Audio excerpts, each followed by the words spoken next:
대두가 되다시피 한 한반도의 남쪽은 서서히 재건되고 있었다. 전쟁의 충격 뒤에 찾아온 빈곤 속에서 국민들은 점차 벗어나고 있었다. 교육정책을 시작으로 경제 재건으로 이어지는 이승만의 노력은 가시적인 성과를 드러내고 있었다.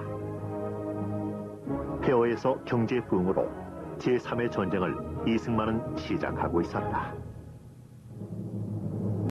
이승만은 에너지 문제를 해결하기 위해 영월 3척의 석탄을 채굴하면서 석탄의 원활한 수송을 위해 김일한 장군에게 군을 동원하여 영월로부터 운반되는 석탄 운반 도로를 만들게 했고 문경선 철도도 개통했다. 강원산업의 정인욱과 대성연탄 김수근의 적극적인 동참으로 구공탄을 만들게 함으로써 땔감 문제도 해결해 나갔다. 당시 한국의 산은 헐벗다 못해 전부 빨갰다. 땔감으로 사용하기 위해 너나 할 것 없이 산의 나무들을 베어가고 나무 껍질을 벗겨낸 결과였다. 이승만은 이러한 문제를 심각하게 인식하고 한국 초유의 산림녹화 정책을 편다. 그는 우선 산의 입산을 금지시켰고 숫제 반입을 막으며 기존의 나무를 보호하는 데 힘썼다. 급한대로 사방산업을 시작하면서 입산과 벌목을 엄히 다스렸으며 동네마다 감시하도록 했다. 이는 건국 후 가장 지속적이고 성공적인 정책이며 나중에 그린벨트 설정으로까지 이끄는 국토 녹화의 뿌리가 된다. 방미 후 이승만은 외자청과 부음부를 만들었으며 미국의 경제 원조에 힘입어 재건이 서서히 이루어지기 시작했다. 농업 위주의 산업 구조를 갖고 있었던 당시 해마다 우리 경제의 주름살을 짓게 하는 제일 큰 원인은 비료를 3,500만 달러어치나 들여오는 문제였다. 당시로서는 천문학적 금액이었다. 더욱이 비료값 파동이 일면서 이 문제는 중대한 논의의 대상이 되었다. 1958년 3월 18일 이승만은 국무회의에서 비료 수입 억제 방침을 시달했다. 그는 근본적으로 퇴비 증산을 장려했지만 이것만으론 필요한 비료를 충당하기엔 역부족이었다. 더욱이 비료를 두고 투기가 횡행하면서 국가 경제에도 큰 걱정거리가 되고 있었다. 이에 이승만은 비료 공장을 세워 직접 생산하길 원했지만 미국의 입장은 달랐다. 이승만은 방미 후 찾아온 FOA, 즉 대외 원조처 처장 스타센의 진해 방문 시 비료 공장 설립을 끈질기게 요구했다. 그리고 충주의 공장 부지를 물색하고 곡창지대인 나주에도 독일 지멘스의 차관으로 비료 공장 설립을 서둘렀다. 스타센은 기술자와 기술 축적이 요구되는 고도의 화학산업이라며 이승만의 비료 공장 설립 요구를 거절했다. 그러나 이승만은 비료 문제 해결 없이 우리 경제와 농업의 자립이 불가능함을 설명하면서 기술적인 것은 우리가 교육시켜 공장 준공 이전에 완전하게 준비하겠다고 설득했다. 1955년 4월 드디어 계약이 체결돼 충주 비료 공장이 세워졌다. 그 후 나주 비료 공장까지 건설함으로써 중대한 비료 문제를 해결하려는 이승만의 의지가 빛을 보게 된 것이다. 이게 사변 후에 첫 번째 원조처장으로 부임한 분이 스테슨 씨라고 스테슨 장관이라는 분이 부임했는데 부임하자마자 맨 먼저 해외로 나온 것이 한국이었습니다. 그때가 그 54년하고 1955년도 시기였습니다만은 처음에 왔을 때에 우리 대통령께서 우리 한국이 비료의 수요량이 엄청나니까는 빨리 한국에서도 비료 공장을 세워서 우리가 자신이 우리 손으로 비료를 만들어 쓸 수 있게끔 좀 해야겠다 하니까는 스테슨 장관은 한국 사람들이 그런 기술을 소화하기가 그냥 상당히 어려운 일인데 하고 난식을 좀 많이 있었어요. 그랬더니 스만 박사는 그 한국 사람들에게도 기초 노하우는 있고 또 그다음에 열심히 하는 사람들이니까 단시간 내에 배울 수 있다. 염려하지 말고 시작하자. 그래서 그분이 스테슨 장관이 그럼 원칙적으로 시작하는 걸로 하자 해서 그 비료 공장이 시작된 것이 충주 비료 공장이 있었습니다. 부산, 마산의 발전선 자코나호로부터 각각 4,000kW까지 끌어오고 있었다. 그러나 이들 발전량을 합쳐와도 중소공장 하나 돌릴 수 있는 수준인 2만 kW가 고작이었다. 농산물 원조로 끼니는 근근히 해결했지만 공장을 돌리기 위한 에너지원의 해결은 사안을 다투는 시급한 것이었다. 이에 이승만은 단시간에 발전소를 건설할 수 있는 방안을 스타센에게 요구했다. 그때 당시에는 경무대입니다만 경무대 방문을 하는데 불이 깜빡깜빡해서 왜 이렇게 불이 깜빡깜빡하느냐 하니까 이렇게까지 여기 우리 한국에 전기가 모자랍니다. 그때 뭐 2만 킬로 정도밖에 안 된다 하는 정도의 양이었으니까는 뭐 그럴 수밖에 없었죠. 사실도 그랬었습니다. 그때 당시에는. 그래서 그러니까 그때 스테슨 장관이 그거 참 그래가지고 되겠느냐고. 그래서 빨리 단시간 내에 전기 발전소를 건설할 방법을 강구해야 되겠는데 혹시 하려고 할 것 같으면 화력 발전소밖에 없기 때문에 그때 당시에 얘기가 제안이 돼가지고 그 10만 킬로 발전소를 짓기로 하자.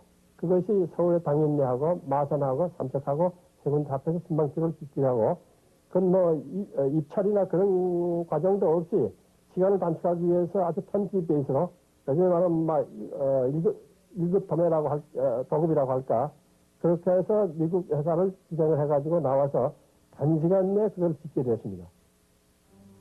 이때 이승만은 해외에서 훈련시킨 기술자와 교육에 힘을 쏟은 결과 180명의 기술자로 5만 킬로와트 당인리 발전소를 운영했다.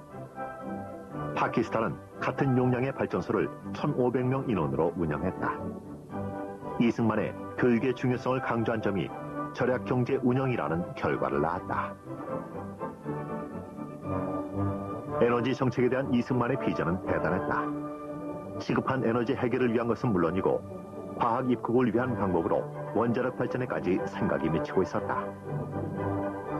결국 1959년 35만 달러를 들여 한국 최초의 소형 원자로 트리가 마크2를 착공했고 오늘날 한국의 원자력 발전 기술이 선진국 수준에 이를 수 있는 견인차 역할을 했다. 한편 이승만은 먼 훗날 철강 입국을 꿈꾸고 철강 생산을 준비하고 있었다. 미국의 철강 공장 건설을 위한 자금 지원을 요청했지만 미 경제 고문단은 당장 수백만 명이 굶주리고 있는데 민생 문제가 시급하다며 곤란하다는 입장을 표명했다. 영국의 이코노미스트 신문도 한국에서의 경제 재건과 철강 공업이란 쓰레기통에서 장미를 찾는 것과 마찬가지라며 혹평했다. 미국이 경제적 원조를 노하니까 그러면 포기해야죠. 그것이 참 우리나라가 할 수 있는 유일한 길이었는데 이 노 대통령, 이승만 대통령은 아니 그게 아닌데 적어도 좀 전제 복구를 하고 우리가 경제적으로 활동을 해서 좀 국가를 그래도 운영해 나가려면 그중에 가장 중요한 것이 철강제인데 이거는 안 되겠다 해가지고 대영단을 내십니다. 이 대통령이 그때 별로 수입도 없는 상태에서 정부가 갖고 있는 돈 일부러 이용해서 그때는 KFX라고 그랬죠. Korean Foreign Exchange. 그래가지고 그 돈으로 철강운전을 짓겠다고 그냥 우리 돈으로 저하고 명령을 내렸었어요. 아주 유일하게 또 2차 대전 후에 유일하게 아무것도 없는 빈한한 농업국가에서 자체 자금으로 제강공장이면은 중공업 시설입니다.